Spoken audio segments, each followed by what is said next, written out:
চিউ অবিরাম চুপি চুপি চেহারাটা বদলে গেল বহুরূপী ইত্যাদির এই ট্যাগলাইনটা মনে আছে তো? ছোট্টবেলায় শৈশবে এই ট্যাগলাইন বাজত এবং আমরা স্ক্রিনে কিছু চরিত্র দেখতে পেতাম যে একসময় তাদের এক এক রকম রূপ। এবার আসেন সেরকম একটা রিয়েল লাইফ বহুরূপী মানুষের নিয়ে কথা বলবো। সেই লোকটার নাম হচ্ছে ফরহাদ মাঝার। তারা যাকে চেনেন তারা জানেন তিনি প্রথমে আবির্ভূত হয়েছিলেন কবি রূপে। সে সময় তিনি সখ্যতা করেছিলেন বা শিষ্যত্ব গ্রহণ করেছিলেন আহমদ ছফার। আহমদ ছফা শেষ পর্যন্ত তাকে বলে গিয়েছিলেন ভণ্ড, সে কবি কিন্তু ভণ্ড। তারপর আহমদ ছফার সেই শিষ্য মানে ফরহাদ মাঝার হাজির হলেন বাম রূপে। তিনি তখন বাম নিয়ে নানা রকম বই লেখা শুরু করলেন, মার্ক্সবাদ নিয়ে তার একটা দুর্দান্ত বইও আছে। তারপর ধীরে ধীরে ফরহাদ মাঝার একের পর এক জ্ঞানী দার্শনিক অমুক তমুক সমুক তকমা নিয়ে বাংলাদেশের পলিটিক্সে হাজির হতে থাকলেন। বহুদিন পর তিনি একটা কাণ্ড ঘটিয়ে অপহরণের নাটক সাজালেন এবং তাকে খুঁজে পাওয়া গেল না। পরে শোনা গেল সেটা নারী কেলেঙ্কারি, যদিও সেটা নিয়ে কনফিউশন আছে, তিনি স্বীকার করেননি কিংবা পরিপূর্ণ তথ্য পাওয়া যায়নি। তারপরও সেই নারী কেলেঙ্কারি নিয়ে একটা আলোচনা বাংলাদেশে আছে। সেই নারী কেলেঙ্কারি হওয়ার পরে তারপর ফরহাদ মাঝার হাজির হলেন অন্য রূপে, ইসলামী চিন্তক, কিন্তু তার সেই বহুরূপী ভাব এখনও যায়নি।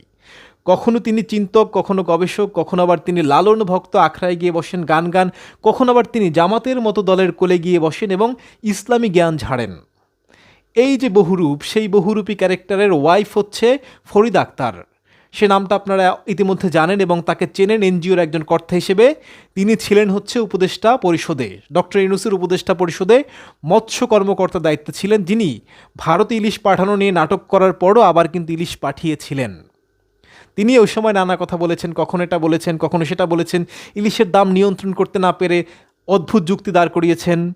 সেই ফরিদা আক্তার এখন কি বলছেন, তিনি ইউনূস সরকারের মধ্য থেকে আমেরিকার সঙ্গে যে চুক্তি হয়েছে সেটা ঠেকানোর চেষ্টা করেছিলেন এবং তার দাবি বিএনপি এবং জামাতের কনসার্নে সেই চুক্তি হয়েছে, তিনি ঠেকাতে চেয়েছিলেন কিন্তু পারেননি। এবং ফরহাদ মাঝারও তিনিও ভয়ঙ্কর রকম ফর্মুলা নিয়ে কথা নিয়ে হাজির হয়েছেন। তার দাবি তার স্ত্রীকে পাঠানো হয়েছে অন্তর্বর্তী সরকারে কৌশলের জন্য। তিনি নাকি সেখানে গিয়ে সরকারের হালচাল বুঝতে চেয়েছিলেন এবং সেই বুঝে নাকি এখন অভিজ্ঞতা দিয়ে কাজে লাগাচ্ছেন। অথচ সবাই বলছে তার ওয়াইফ যতটুকু সুবিধা নেওয়া যায় সবটুকুই নিয়েছে, ফরহাদ মাঝারও নিয়েছেন। তার যে এনজিও আছে সেখান থেকে নাকি লাভবান হয়েছেন।